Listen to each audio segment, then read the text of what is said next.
promise hope and light of better days ahead. If we all do our part.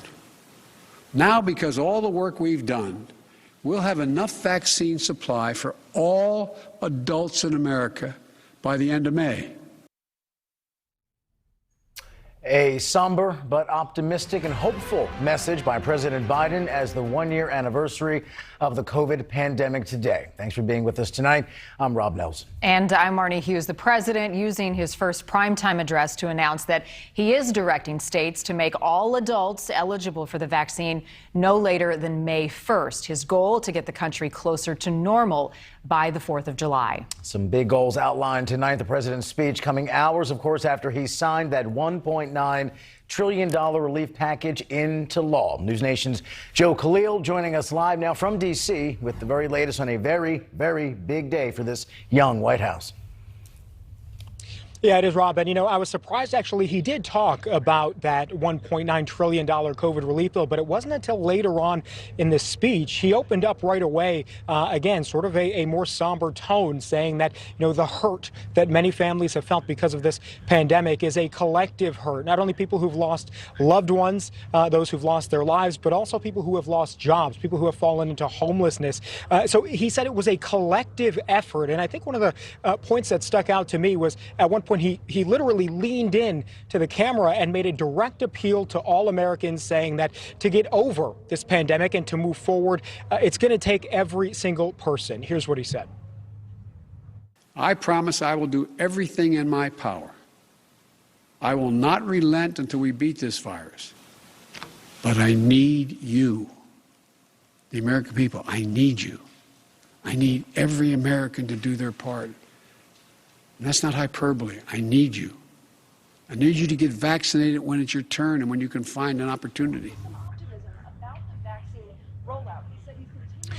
All right, so you heard the president there. I thought it was striking that he not only made, that direct appeal, but he also broke some news today, again, setting the agenda, moving forward for his administration, saying that, again, by May 1st, they want to have every American be eligible for a vaccine. And he also said he's going to be doubling down on the vaccination efforts, opening up a number of new centers, and also enabling more people, more medical professionals, dentists, veterinarians, even medical students to be able to give those vaccines and sort of ramp it up. He said that his initial goal, 100 million vaccines in 100 days, he's actually going to meet that 10 days from now. So, they've sort of set these expectations here.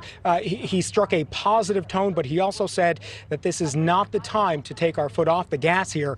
Every American also needs to stay diligent. If we all do our part, this country will be vaccinated soon. Our economy will be on the mend. Our kids will be back in school. And we'll have proven once again that this country can do anything, hard things, big things. Now, obviously, that was sort of a direct appeal, and he made a number of those. But one more that stuck out was that he said, if we don't do these things, if Americans don't cooperate, he talked about the division with people who, won't wear masks and some of the animosity, frankly, that we've seen there. He says that it is possible that we may have to sort of turn around and see more restrictions. So he ended on a more hopeful appeal that the United States is ready to get to the next phase of this vaccine. And, it's just remarkable when you think about this address as he comes in. This is obviously the largest challenge that faces his administration. And he sort of tried to find a balance today in this speech, being hopeful, also explaining to the American public what that stimulus bill is going to be able to do for them directly, while at the same time remembering all of the lives lost and the fact that we are still losing lives every day to this virus.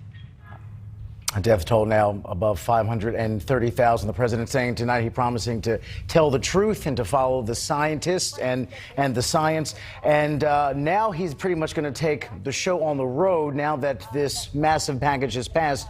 He's going on a media blitz tour of sorts to kind of promote what he's done and sell it to the American people, even though the package right now does pretty well in polling amongst Democrats, Republicans, and independents. That's right. There is a name for it. Help is on the way, and we heard about this yesterday from the White House. Basically, there is a strategy to sell this, and a lot of it, according to sources that we've talked to, comes from the fact that back in 2009, when President Obama had his stimulus package, there was not a major effort, according to, again, some of President Biden's allies, to sell that package and to sort of explain to the American people why it benefits them, how it benefits them. And so that's why we're seeing a concerted effort. It began tonight, but we know the president's going to be traveling along with his members of his cabinet. He'll be in Georgia and Pennsylvania. He'll be talking directly to Americans about, whether it's those $1,400 stimulus checks, whether it's about extended unemployment benefits, whether it's that, $3,000 or $3,600 child tax credit. They are trying to make the point to let everybody know what the benefits are in this bill. So it's not sort of celebrating the bill or selling it, but rather it's just sort of explaining, to the American people, this is how we are going to move forward. The administration has its role, and they're also trying to, in your day-to-day lives, see how it's going to impact you. So, Rob, certainly that began tonight, and expect to see that in the days ahead. And some of those stimulus checks may be direct deposited by the weekend. Joe Khalil, once again on Capitol Hill for us tonight. Thank you, Joe. And following the president's address, Republican National Committee Chairwoman Ronna McDaniel did release a statement which says, in part, tonight, on a solemn occasion marking the one-year anniversary of the COVID-19 shutdown, the American people heard Joe Biden take a victory lap for passing a $1.9 trillion boondoggle disguised as COVID relief.